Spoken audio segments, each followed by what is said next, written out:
spending this Sunday evening with a few authors from our indie committee. First, everyone just to show a wave of hands. We have here, there's Bert Oliver, we have Joyce, we have Vanessa listed as Ness there. Thank you so very much. How's everyone doing this evening? Very good. How about yourself? Excellent. Good. Hopefully there are torrential rain clouds in your background that are on my side, but Zoom's getting very good at blocking those kinds of back end sounds.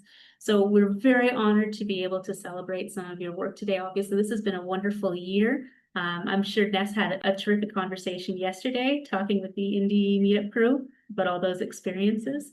And so we really wanted to be able to share with the rest of SIFWA and broader membership and community just how phenomenal a range we have in indie. And of course, the folks in the indie committee know that because you have a very active group.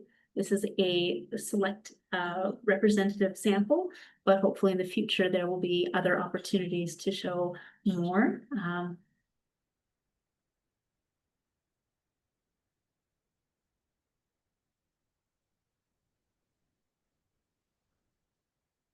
All right, we're gonna get started. I think I drew the let's get started with Bert Oliver stick. So I write distant future sci-fi and created the Galacticide universe, and I'm reading from the latest out of the series called Goddess of the Galacticide. It is chapter 1. This is how the book begins. Lenuka Omga had killed her father.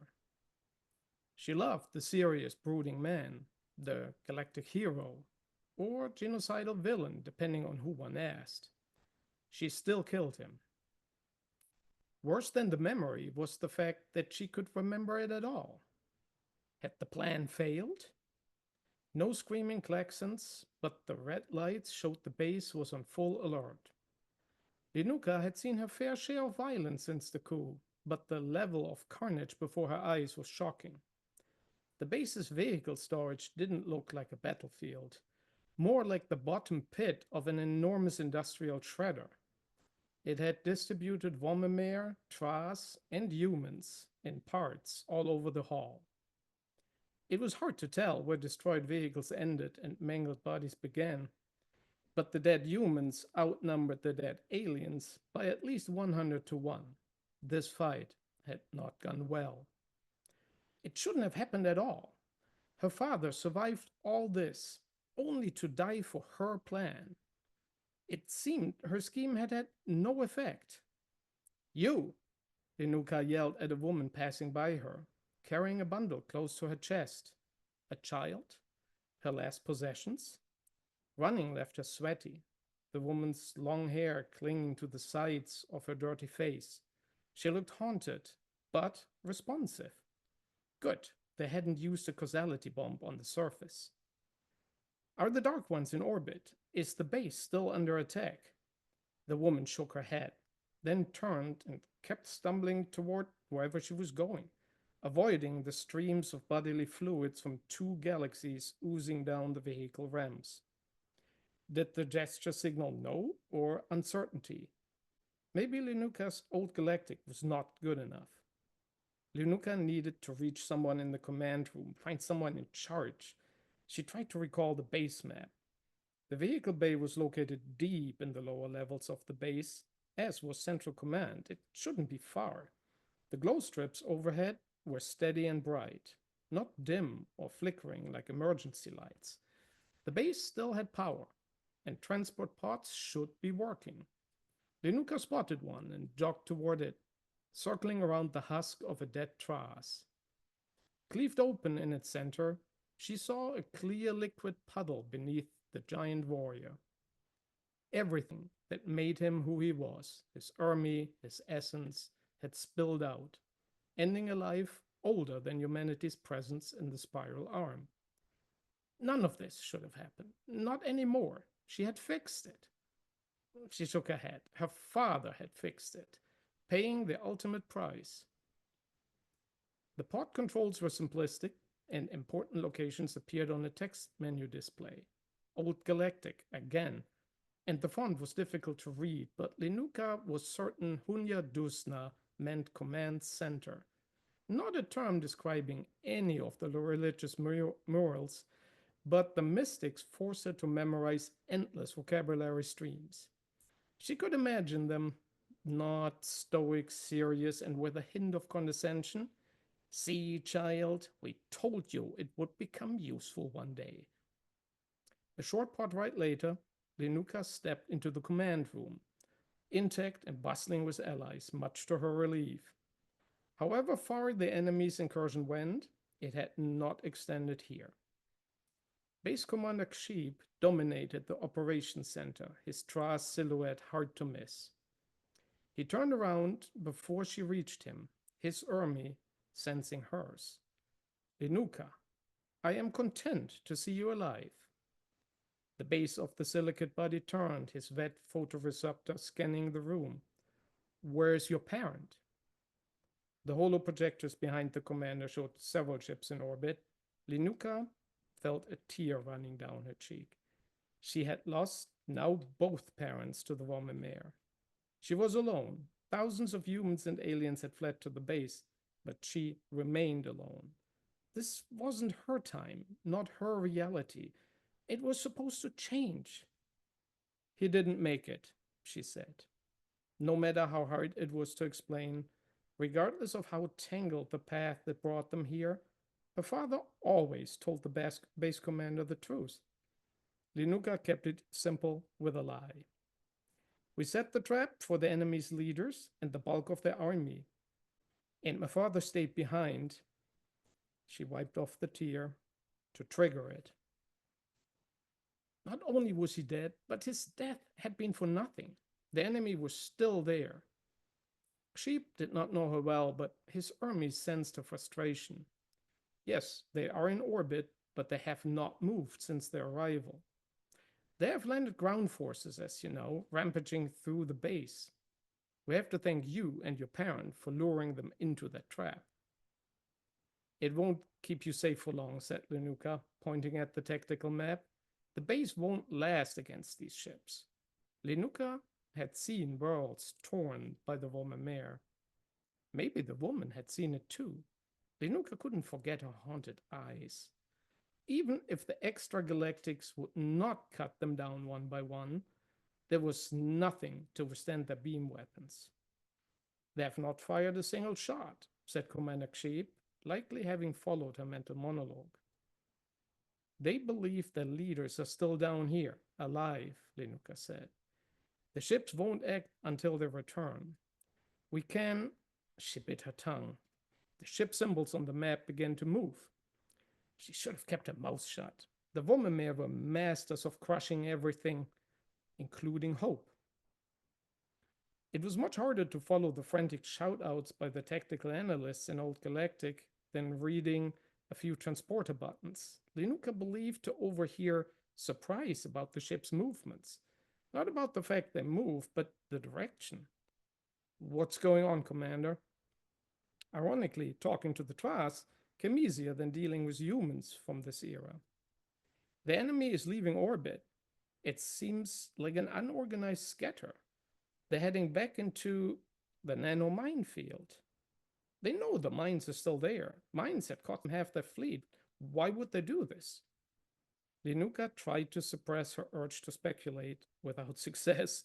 Are they leaving? An older analyst approached the TRAS and gestured a sequence of geometric symbols with both hands. Lenuka had seen the sign language before, the only way most Galacticide-era humans could talk to the silicate aliens. Gesture faster, thought Lenuka. Two of the ship symbols vanished from the display. Did they hit mines? She had to know what was happening. When the man stopped waving his arms, Ksheep's surprise was palpable. Enemy ships are overcompensating their orbit stabilization burns. Some almost collided. Several head back into the minefield, and others seemed to fire up the equivalent of a warp drive. Outside the dark string?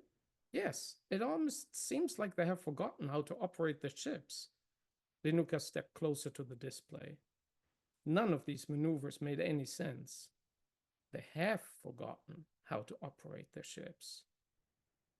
Lenuka smiled. She remembered the reports about the world subjected to the causality bombs. Nobody died, or at least not immediately, but entire planetary populations suffered from an all-encompassing amnesia, causal disconnect. When cause and effect were no longer linked, nothing made sense. Knowledge, even basics like someone's name, just evaporated. The trap had worked. It was as she predicted. The loss of the leaders would leave the enemy confused to the core. The plan had succeeded. Cheers and jubilation surrounded the dazed Lenuka, wrestling with their own confusion, while their mortal enemy began destroying their own fleet out there in the Prowl system. If the trap had closed on the Vomimer leaders, removing them from existence, why would she remember it? Why would she remember leaving her father behind in anger? Their last words exchanged were an argument. Some connection must still exist, a causal thread, sustaining the memory. The reason could be terrifying or beautiful. Either there were more Vomimer leaders out there keeping the flame of existence burning for now, or her father was still alive. Confusion left her mind, replaced by sharp clarity and a plan. Lenuka would find who survived the trap, and then hug them, or kill them.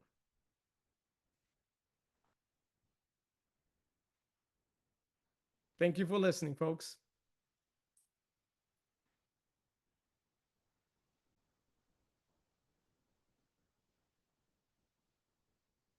I think you're still muted. I am. There's a thunderstorm. So thank you, Bert. I've placed inside the chat a link to Goddess of the Galacticides, so people can learn a little bit more about your work.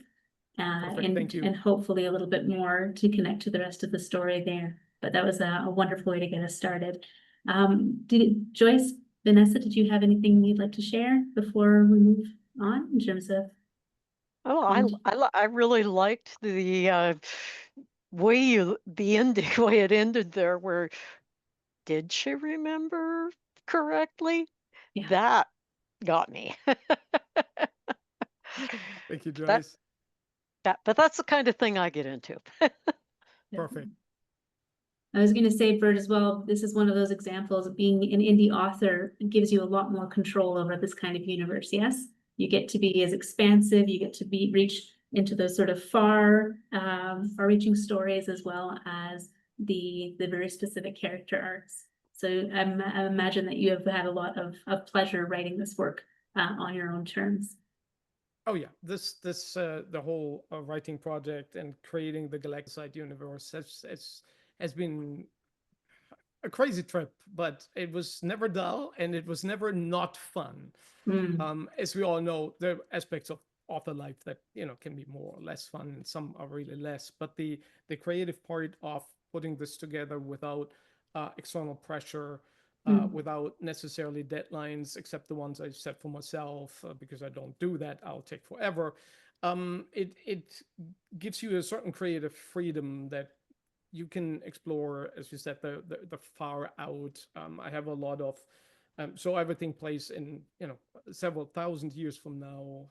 There are lots of aliens that are completely unsuitable for the typical alien to see in a TV show. So nobody would fit in a human suit, right? So everybody is truly alien. And it's just a lot of fun to create this and then write about it. So thanks for listening to it. Again, I appreciate it. Thank you very much, Bert Oliver. That's wonderful. This actually, I think, ties into Joyce's next one, because again, we have another sprawling universe. Although your universe takes place on Earth, both of you have that power and control over your narrative, because you can decide to zero in on one story, one particular aspect, and then expand outward as you please. So I think this hopefully is a good dovetail, even though we're going from a space opera to, how would you describe your work, Joyce? Well, it is a multiverse / science fantasy / contemporary Western / family saga trilogy. But it's part of an overall family saga multiverse that I call for lack of better things I call the Martiniere family multiversal saga. So, so anyway, this selection comes from the midpoint of the first book in The Cost of Power, which this is my most recent release.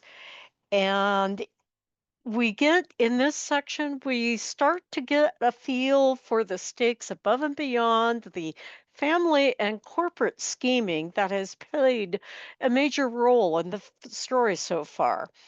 Gabriel Martiniere and his father Philip Martiniere have been enemies until very recently, and this is part of their reconciliation process. Gabe's girlfriend Ruby has retreated, and it's just father and son, except Gabe didn't know that Philip was his father until the day before. Oh, and the title of Martiniere is a family title. You will need to step up to the title of Martiniere sooner than the others realize. Sooner than you want, I'm sure, Philip said. If I'm lucky, I have maybe 2 more years where I can actively perform the role. At best, 3 years. I see. Gabe wanted to gulp his drink at that disclosure, but he controlled that urge, sipping instead.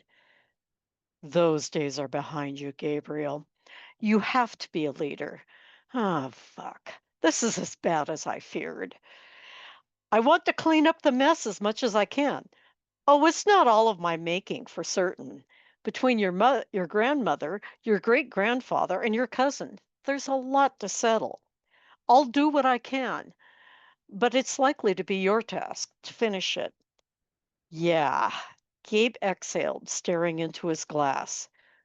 Philip wanted to talk. Well, let him. No arguments. Nothing more than quiet agreement, enough to keep Philip going. I've seen an older version of you. That brought Gabe's head up from gazing into his drink. He stared at Philip. What? Dear God, was Philip hallucinating? Were things worse than he had thought? Older than me. Not from this universe. What the hell are you talking about? Gabe's heart sank. Was this how Charles Martiniere had been toward the end of his life? It was you, Philip said. A version of you. Older, more experienced. He called himself a digital thought clone who could travel the multiverse. Philip chuckled bitterly. I thought it was a hallucination. But if it was a hallucination, it was a damned good one. And it told me what would happen if we didn't reconcile. What could he say to that? Gabe tossed his drink down his throat and poured more. Philip reciprocated and pushed his glass over. This time, he didn't object when Gabe only filled it halfway. Philip sipped his drink, then put it down. Good sip stuff, smooth. He swallowed hard. I'm surprised I've been able to say this much. Why is that? Philip snorted. Because there is a toxic version of me out there who is going out of his way to ensure that the good versions of you and me are eliminated from every damn universe. I know. It doesn't make sense. I sound delusional, like I'm hallucinating. I'm not sure myself, especially since those images I see claim that I'm apparently the best of the lot. Gabe started to say something, then frowned. What was that shimmer forming behind Philip? Behind you, he said softly, rising as that shimmer became more solid, raising a pistol toward Philip's head. Keep talking. Instinct made Gabe scoop up the salt shaker and pop off the lid, shaking some grains into his palm as he edged around the table. Something from Mama's tales. Philip stiffened. If he shoots me, Gabe moved toward the shadowy form. Get out of here.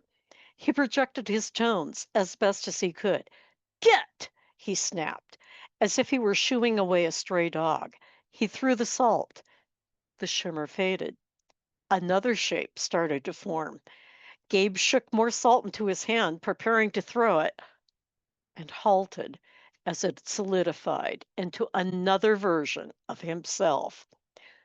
Philip whirled in his chair. Hello, Gabriel from elsewhere. Gabe studied the opaque figure as it walked toward him, sparkling slightly as if it were a holographic projection. It was definitely an older version of the face he saw every morning in the mirror. More lines, hair mostly gray, along with the goatee this version wore. Perhaps paler, reflective of age and staying inside. Hard to tell because the skin tone was muddy looking. It hobbled a little bit, but it was him. No doubt about it. It stopped and bowed to them. Philip, my other self in this world. Excellent idea to use salt on that other Philip, other self. What is this all about? Gabe asked. That version of your father comes from a universe where he killed you 2 years from now. You never told Ruby who you were. Philip forced you into a meeting. Ruby found out who you were and contacted your sister Justine, tried to get you to turn back before that meeting. It failed. She was left a widow with a young son and a daughter on a way. Gabe blew hard. I suppose we avoid that future now. Why is it so important that Philip and I reconcile? You make it better for possible for a better world to survive. The world that particular version of Philip would have brought about ends up being nasty, horrific, and brutal. Other him paused. Can't tell you much more. Limitations. But you and Philip reconciling to stop what the Bronze are doing in this universe is absolutely crucial. Oh, I know it's difficult. Let me tell you, I went through much, much worse at my Philip's hands than you have. He was one of the nastier versions. But reconcile, damn it. Then Otherham grinned. You two are capable of reconciliation if you can just let go of old habits. Gabe exchanged glances with Philip. We're working on it. Good. Stay alert. Philip, your safety depends on Gabe and Ruby. Rely upon it. Otherhim vanished. Gabe whistled. Did I just see and hear what I think I did? I saw it, Gabriel. If it's an hallucination, it's a folie à deux. Philip rubbed his face. The fact that you saw it as well, and I don't think you're inclined to fall into that sort of delusion very easily. His voice trailed away. Yeah. Gabe shook his head. He rinsed the salt in his hand down the sink drain, swept up the salt from the floor, and sat back down at the table. Why were you concerned about him shooting you?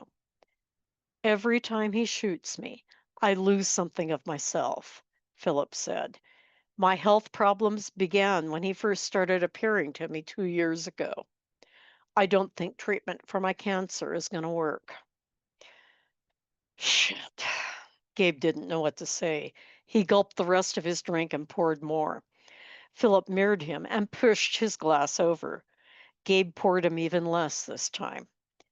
I have no idea how this plays into our current situation, Philip continued. Coincidence? Cause?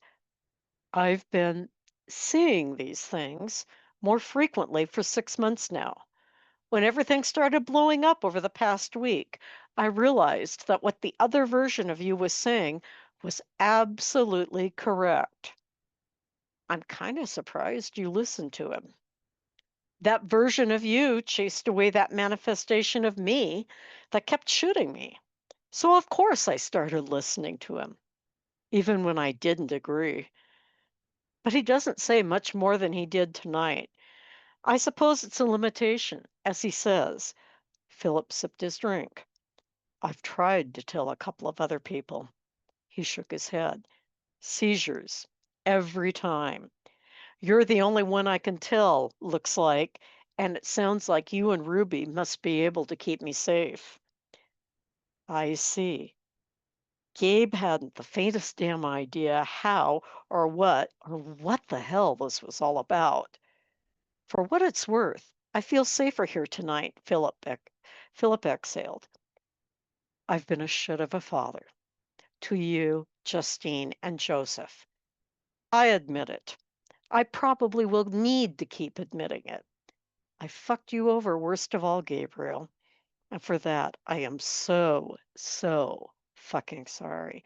I just, I wanted to beat the man you thought was your father out of you. I wanted you to be mine. And when I saw just how much like me you already were, I. He raised his hands, a sad, defeated expression on his face. I couldn't stand it. I'm just grateful that you and Justine have turned out well, in spite of me. Everything I wanted to hear from Philip in just that genuine a tone, Gabe thought. Everything I wanted to scorn and scoff if he ever did it. Gabe swallowed hard. I have hated you. When I learned you were my father last night, it I uh it was the second hardest damn thing I've learned in my life. The first being your family's dying. He nodded and took a big swig off his drink. Reconcile, that other older version of him had said. As much as he wanted to rage at Philip, too much depended on them being able to work together. Like you said at the beginning, we can't afford that relationship anymore. Gabe exhaled and took another sip. We're the Martiniere and the Martiniere in waiting, and it looks like we face one hell of a lot bigger mess than I thought we did even 15 minutes ago. Now it was Philip's turn to nod and make an approving noise.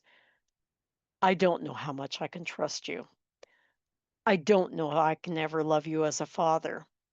There is a lot between us that can't just be waved away overnight. Gabe paused, thinking over his next words. However, you are the Martiniere. I can offer you the respect you deserve, and I will strive to work with you and welcome your presence at my family's celebrations. I will not keep you from your grandchildren. A faint smile quirked Philip's lips. Who goes there? Martiniers, they said together. Who are the Martiniers? Gabe asked. We are the fighters, again together. What do the Martiniers do? Philip asked. We stand and fight, together again. The ancient oath of the Martiniers, hearkening back over centuries to their royal ancestry. A pledge and a promise. Philip raised his glass. To my son, may we stand together against a common foe. Gabe clinked his glass against Philip's.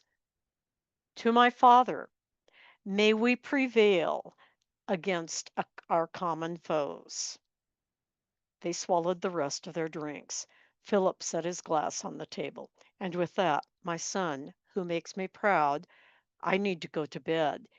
He rose stiffly, then bent over, clutching at his gut. Gabe jumped up to help. Philip waved him off, breathing hard through his mouth. At last he straightened up, smiling wryly. I said I'll pay the price for drinking like this, but this discussion was well worth every bit of pain I'll endure tonight. Do you need anything? Philip shook his head. Everything's in my bag upstairs. I may not be up and about early tomorrow morning, so don't worry. Give me a minute and I'll walk up with you.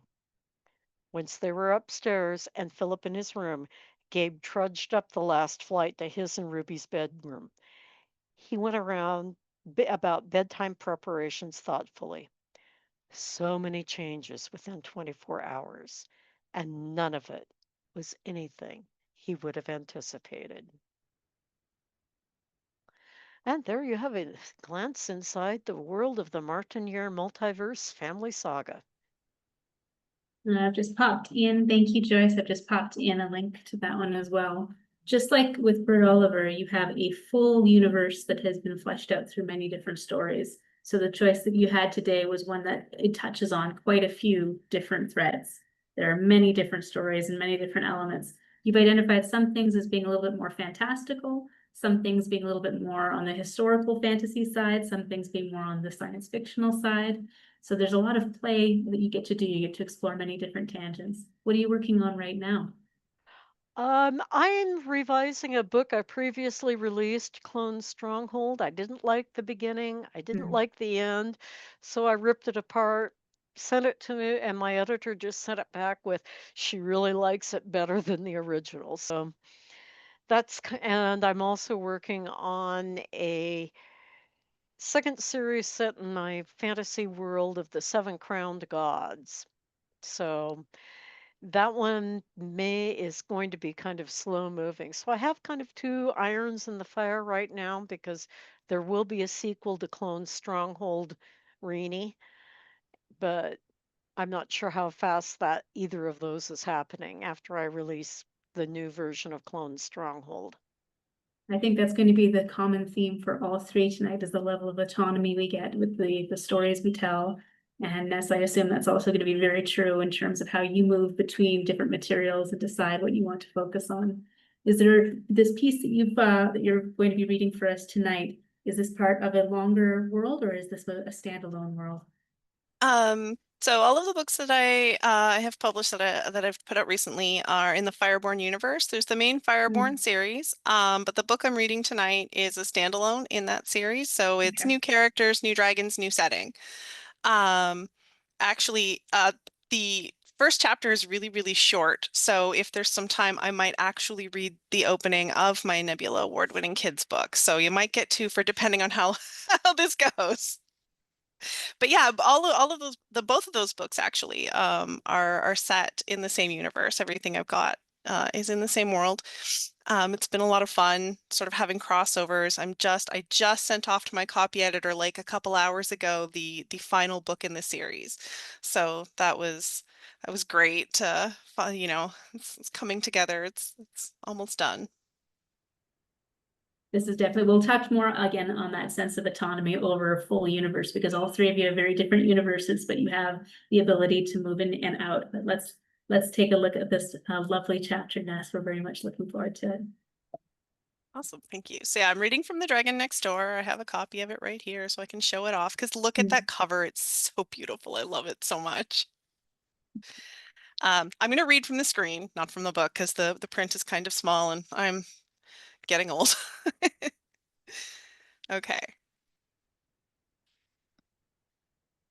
Yesterday, Toller could make water do anything she wanted, but she never expected to have to boil it under a stolen dragon egg while rafting upriver for 5 days straight. Her feet shifted on the water's surface as she balanced behind the egg, steam billowing warm on her face, the rapids propelling them both down the river and closer to safety. Toller was safe enough anywhere she had a decent-sized body of water to work with, but this egg, it needed fire, and it needed to stay hidden until Toller could come to grips with the enormity of what she'd done. She inhaled the cool night air, closed her eyes, and focused on the rush of water beneath her. The roar through the canyon drowned out the sizzle around the egg, but the sound pitched to a thundering fury ahead. Wait, what? Even leaning way out, Toller couldn't see around the enormous egg. Only the dim shape of rock walls loomed high in the darkness at her sides, so she crouched on the water, submerging her fingers to extend her senses into the river, to where it dropped. Shit, already?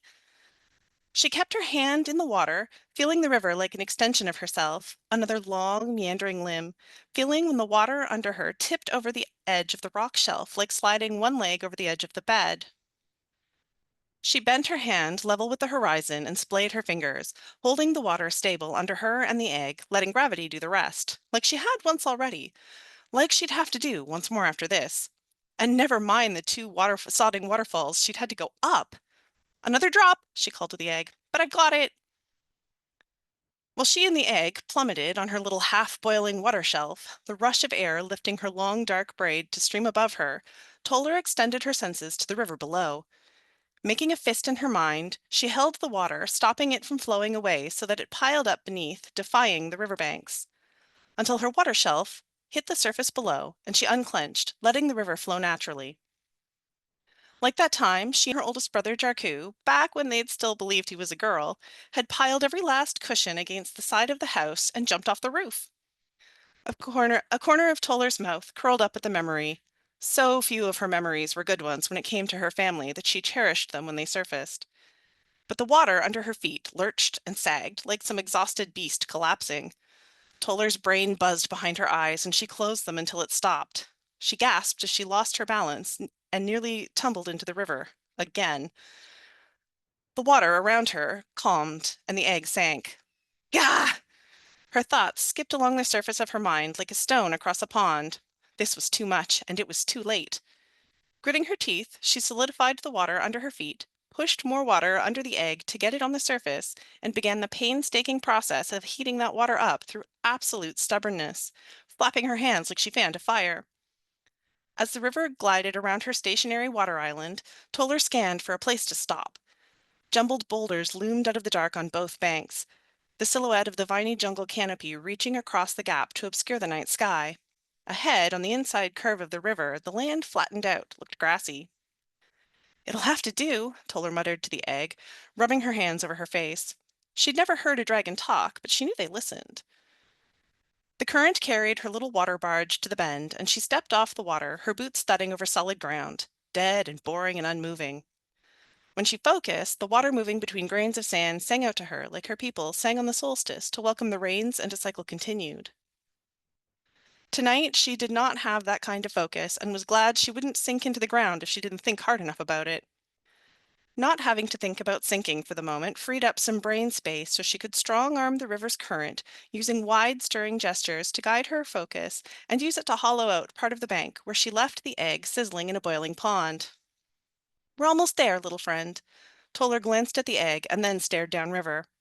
One more waterfall, a couple more hours, but not tonight. She considered lying down, with her gear and longsword strapped to her back. Never get any rest that way, she groaned, unbuckling everything and dropping it to the ground. She sprawled on the grass, not bothering with her sleep mat, and used her gear as pillow. She had to keep the water boiling to keep the egg's inhabitant warm. She'd done it for 4 nights, but she really didn't think she could do it for very many more. Spending the first 2 days going against the current had taken far more out of her than she'd anticipated. I don't know what those raiders wanted with you, but I'll keep you safe. In reply, the egg sat silently in its gurgling, steamy puddle. Whether the egg, or more specifically the baby it contained, heard and understood her, it seemed right to reassure it as best she could. Hopefully her efforts and the boiling water were enough.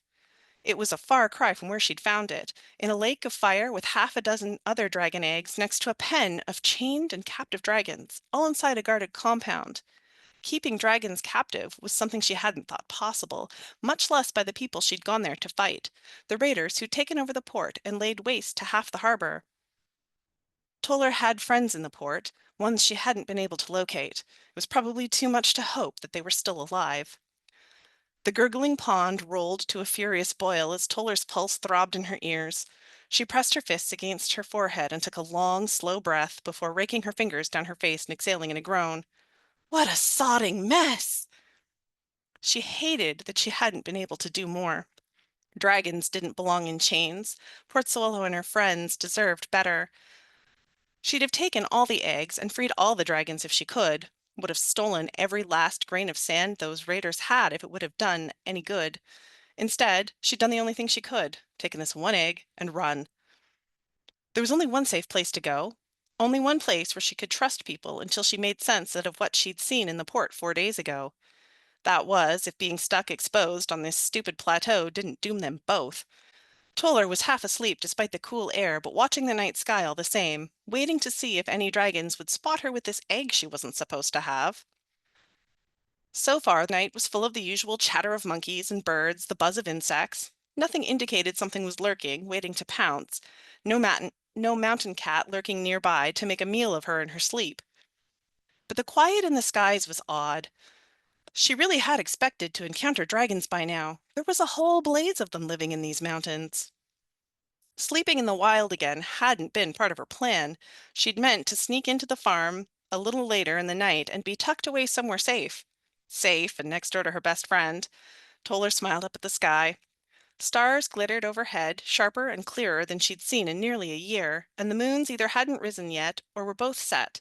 She never paid much attention to their phases. This trip, she'd spent most of her time in damp, turbulent places where the stars were blurred, if not totally obscured. And they were different stars than the last time she'd bothered looking up at the night sky.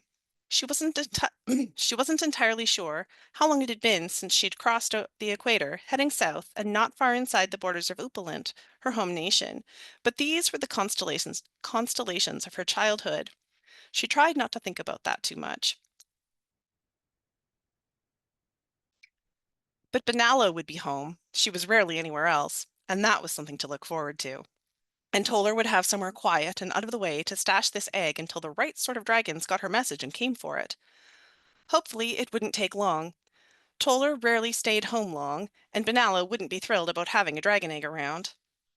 Toller sighed. Dropping in out of nowhere like this, she always dropped in out of nowhere, but it was the part about the dragon egg that would be interesting. Had all sorts of potential to go very wrong. Toller didn't like the idea of disrupting the carefully cultivated routine of the only proper friend she had. Nothing for it. Couldn't go back and didn't have the energy to get much further. She shifted closer to the riverbank, as close to the heat of the boiling water as she could. The water itself wouldn't hurt her, but if she fell in, it was the boiling part that worried her, and let the warmth of it lull her. Just a bit of rest, and then she'd finish the trip home, away from raiders or big animals sneaking up on her, where she'd be safe. Well, that's the end of the opening. Oh, you're We're muted. putting that in the chat as well. That's fantastic. Now, again, this one, this is, I guess this is a question for all of you ultimately, but we'll start with you here. Sure. So this is a standalone piece that Yes. came with characters that emerged after the production of the other works, or did you have these in the back of your head? How did this universe grow for you? Yeah, for me, the Fireborn series was really odd. I'd never meant to write a series. I started with Mhm. Dragon Whisper, the very first book, and that was it. I was done. And everyone kept asking me when the sequel was coming out. And I was just, So it's actually really interesting. The first three books are different characters, so it's the same family, but different generations. So the first one is DNL, the second book is DNL's daughter Nisha, and the third book is Nisha's daughter Spark. And then the fourth book and subsequent all the ones afterwards have this family together, working towards a common goal. But this book, Toller and Benalla and Bale and everybody else, this one came, I don't know, kind of out of nowhere, back in 2018, I think. Or maybe late 2019. Anyway, I was just, I wanted to write something new. I wanted to write something standalone because series is sometimes a hard sell. And I wanted something newer. Dragon Whisper is a great book, but I have improved so much as an author since it came out that I wanted something that more reflected my skills as an entry point for people into the series. And so that was part of the reason I wanted to stand alone for this one, but it's a romantasy and the rest of the series isn't. It's more adventure fantasy. So it's just doing a lot of different things. Definitely. I think, again, that's a tie-in, I think, for all three of you, is that you have the ability to play. To, if you want to do romantasy one work, if you want to do more adventure the next work, you don't have that kind of limiting constraint. You said 2018. At that time, were you trying to seek out a different publication path, or was this always going to be indie published?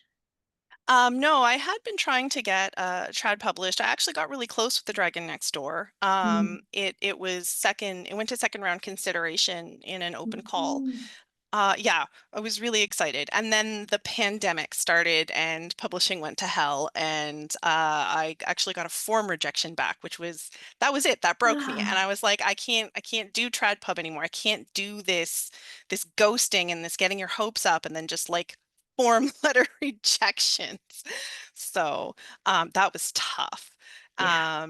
But yeah, that was it. I was like, okay, I had already been thinking of, because it was a weird series and I knew it was weird and it was going to be a hard sell. I was kind of already thinking, okay, I'll self-publish this one and see if I can get a traditional publisher for some of my standalones. And then, things got bad and I thought maybe I'll just keep at it by myself for now. But you can feel the love of the characters and the play and the story. So obviously it was a piece that had a lot that went into it. Yeah. Oh, I love this story so much. It was so much fun to write. I wrote it really, really quickly, for as long as it is as a book. Mm. Yeah, it went by really fast. I am a planner. The outline for this book was 20,000 words long, but I planned it in a month and a half, and then I sat down back when NaNoWriMo was still a thing, RIP. Um, I did it for NaNoWriMo, and in 5 weeks I had a first draft. And that's what I do. I write in bursts. My Nebula winner, I spent a couple weeks planning it, helping my kid helping me with it, and then I sat down and in 3 weeks I banged the whole thing out. Fantastic. Sorry, Bert Oliver, unfortunately, there was a huge thunderstorm at this side, so I really had problems listening at the beginning. And so I'm glad we can circle back with this as well. So the goddess piece, did you have this in mind when you first started your series, your space opera, or is this something that grew out of the other works that you were developing in that universe? No, this grew out of the other works, and I wanted to.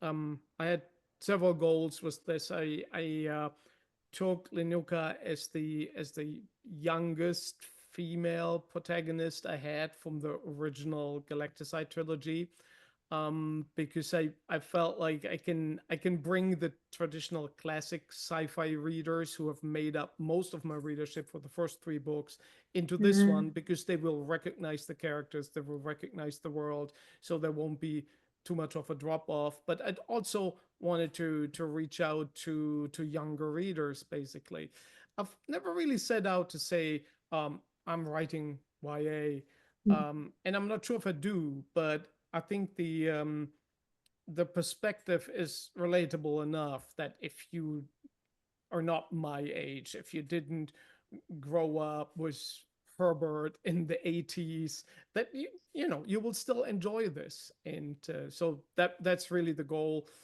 So it's a bit of a new direction, but it is certainly in the same universe, and there is some consistency with the characters, some of the things that the protagonist is describing.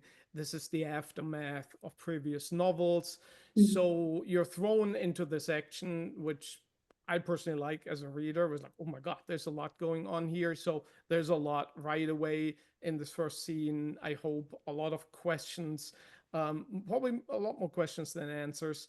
And but you will be familiar with, like, oh, I know why that is, if you're an existing reader. So I always like to reward existing readers with the aha moment.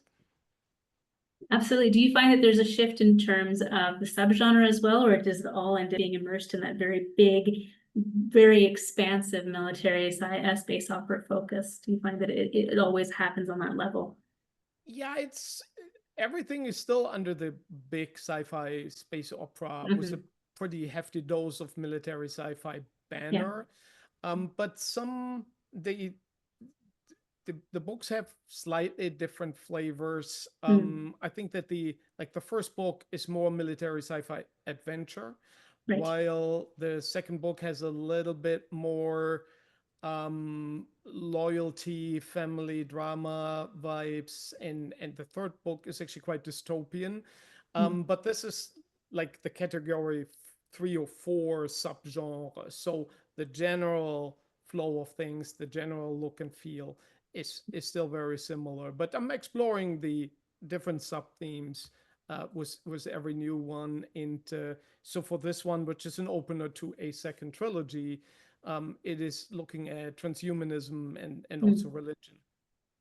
So you get to just keep exploring and following your passions. And I think that's very true for you, Joyce. Where did you begin with the Martin years? Well, long story. I'll make it very quick. In 2019, I had finished the 2 series I was working on, which was the Netwalk sequence, which is kind of cyberpunk with skiing. and a little bit and near space. And the other one was the first series in the Seven Crowned Gods world, the Goddess's Honor.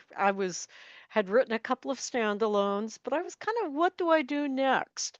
And I had gone to I was participated in a workshop at Fish Trap at Wallowa Lake with Jamie Ford, who's very much straddling the literary and genre areas, and New York Times bestselling author. And he will be the first to tell you that he really admired Harlan Ellison. But Jamie took me aside and said, "You are 95% there. You need to think about doing something besides self publishing. You need to write a big book." So I started poking at, well, what would I write about as a big book while still doing the speculative element? And about that time, well, you had the John Deere right to repair issues. You had which dragged me into a rabbit hole of investigating precision agricultural and precision technology. And then I started considering, pulling together elements of contemporary Western with science fiction. And I came up with this woman who she's been divorced. She's struggling to keep her ranch going. She's a former rodeo queen, and she's also like very good at designing biotech.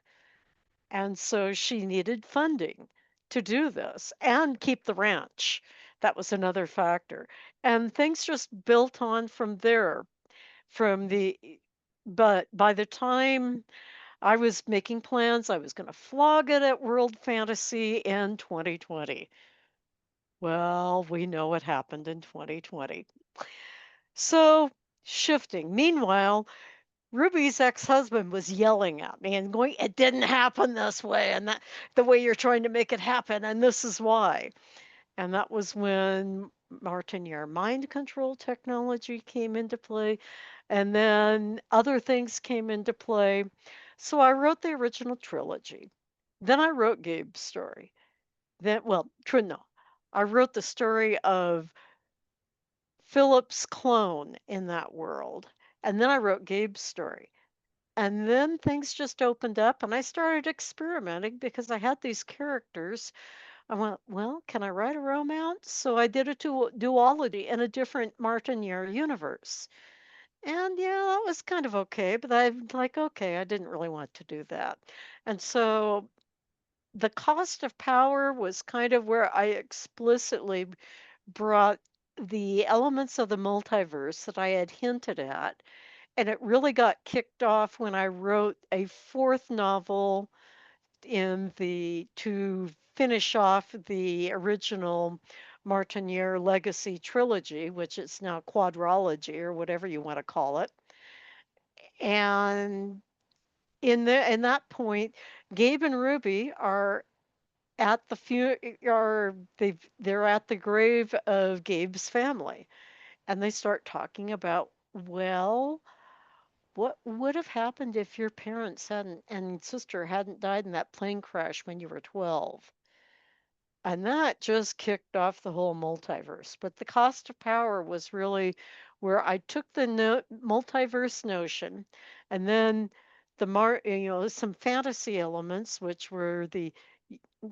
do not come into play in the section I read, but will come into play later, where you had patron spirits of a royal family because Gabe and Philip are descended from French royalty. And it just all came together where the cost of power, I just started like throwing stuff in and go, oh, well, let's add this element. Let's add this element and that element. And it took off. And that then there was like well, I'm having Ruby being a distant, very, very, like 2 centuries removed cousin from Gabe because Gabe's ancestor was a fur trapper. And he had a first family who was Nimipu, Nez Perce. And that kind of element came in, because of course Ruby is going to go, well, we have these European water spirits. What would the native spirits speak? And Ruby doesn't talk about that much, but she does acknowledge that she does come from a native background, and there's been traditions passed down within her family. And so we get that element, and Bear ends up playing a major role in how things shake out. So It's funny. it just built. It felt, and what I'm hearing is that we have this tension that comes up, I think, a lot in indie circles, is that tension between the play and the disappointment.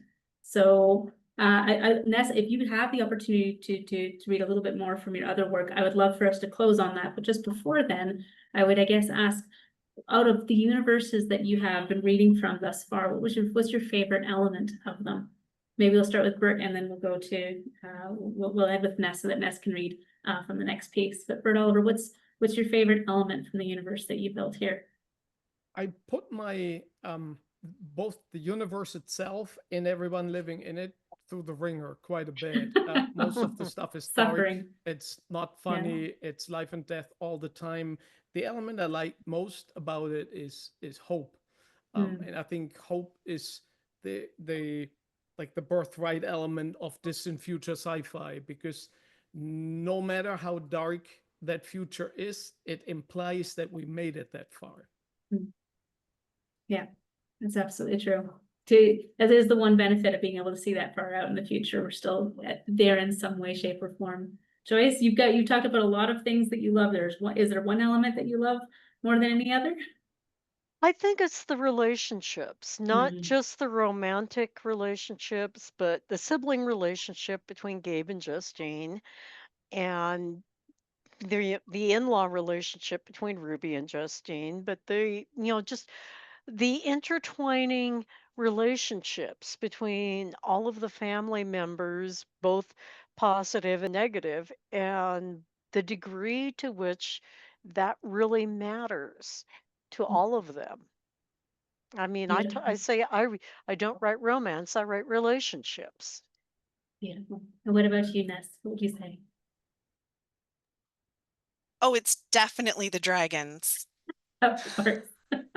I had so much fun writing the dragons and exploring more into their world and their culture and their society and giving them more and dragon politics and the dragon city. Where are dragons going to live if they have a city? What's that going to look like? So giant sparkly thing in the sky. Um, and then, having a baby dragon, and what is a baby dragon going to be like? Chaos. She's chaos. She's delightful. She's hilarious. But oh, so much fun with the dragons. That's an easy one, obviously. How could anybody look at your work and not say the dragons are fun The and the world building dragons. around it? Of course. Yeah, So yeah. shall we then do a little tiny bit of a closer from the Nebula Award winner today? Does that sound Sure, good? yeah.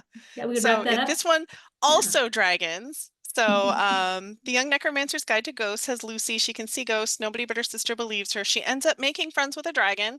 Um, and going on an adventure across the world. And Toller from the book that I previously read is actually her mentor in this book. This book takes place quite a bit after my series is over, and it's like it's intertwining things, and it's giving me sort of a place to go to later if I keep going with this series. But anyway, yes, I'll read a few minutes, not the whole first chapter, but most of it.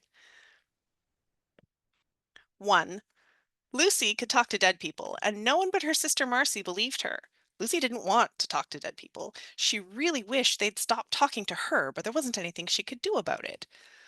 She wished she could do something about it, especially right now, because the ghost of this lost girl was trailing along behind her, and she kept forgetting which supplies she was supposed to be picking up. She didn't have time to be distracted by ghosts.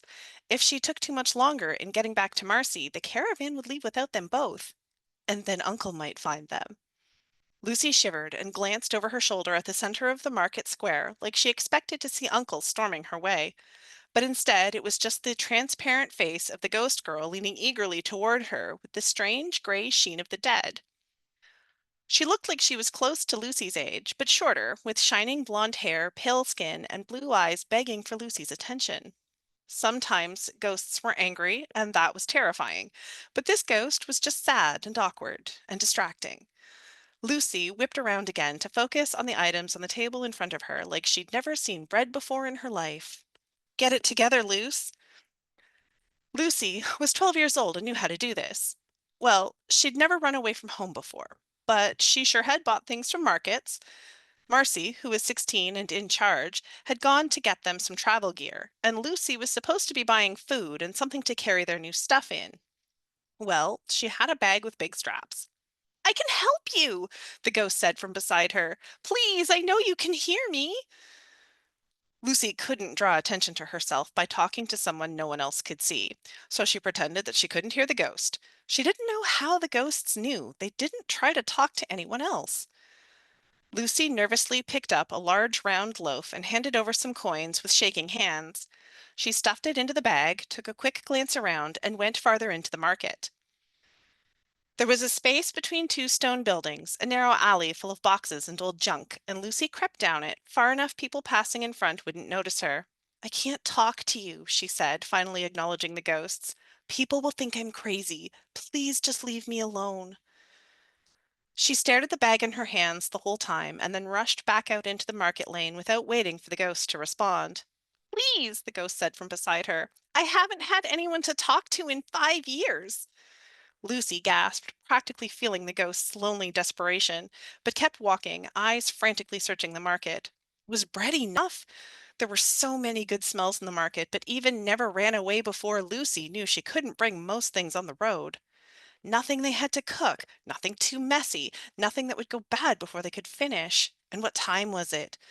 Lucy didn't see a clock anywhere. It was late afternoon, but that didn't tell her much. They had to be quick. The next caravan was leaving soon. They had to keep moving. Marcy didn't think 2 cities between them and home was enough for Uncle to not be able to track them yet. They'd split up to get things faster. Lucy's heart raced and her skin buzzed with cold fear at the thought of missing the caravan. Marcy would never leave without her, but then they'd both be stuck here. But no, bread wasn't going to be enough. It was days yet till the guild, and Lucy had no idea when they'd stop again. She looked around desperately, spotted a butcher's cart, and rushed over, selected a string of several spicy pork pipe links, and very nearly flung money at the butcher before rushing off as she stuffed the meat into her bag. At a farmer's wagon, she selected some of last season's apples, not quite wrinkled yet, and a bundle of peas still in their pods. She made her way back to the square where she had to meet Marcy. She passed a baker's table, and the rich smell stopped her. She had bread already, but this table was piled with cakes and sticky buns and cookies. Lucy really wanted cake. Too messy. She settled for some cookies wrapped in wax paper. My name is Shirla, the ghost said. Why are you so afraid? You're not afraid of me. You seem mad at me. I have to find my sister, Lucy snapped. Her cheeks flushed with heat when the nearest vendor looked up at her. Lucy hurried away, back toward the edge of the market where the merchants gathered with their caravans and travel coaches stopped to let travelers get a bite and a stretch. Lucy wished Marcy had managed to get a little more money before they ran away so that they could take a coach. They'd be there already. But they'd had to leave home sooner than they'd planned. Marcy wouldn't talk about it, but something had changed with Uncle trying to get her to marry Miro, his nephew. Miro wasn't any sort of cousin because Uncle wasn't really their uncle. He was their stepmom's brother-in-law. But he acted like the king of the entire extended family. The first time Uncle told Marcy she was marrying Miro, she joked she'd rather have a wife. Though Lucy was pretty sure she wasn't actually joking. Well, Lucy didn't want to marry anyone ever. And then not long after that, Marcy had ended up with bruises all over her arms that she wouldn't talk about. But that was when she started talking about running away. And I'll leave it there. Thank you. It's always good to close with some more actual fiction, but I really am thankful to all of you for sharing in this moment, for this recording, to be able to talk again about the fact that there are freedoms to the indie universe. They come with their own slings and arrows and challenges, but all of you have developed worlds that allow you to play out and pursue your passions. And so thank you very much for sharing those today with us. This has been an absolute pleasure. And I hopefully will get this up on YouTube as well, so other folks will be able to see and follow in the future. So thank you. Fantastic. Thank you. Thank you for having us. Yes. Have a lovely evening, everyone. Thanks. Thank you. Goodbye. Thanks.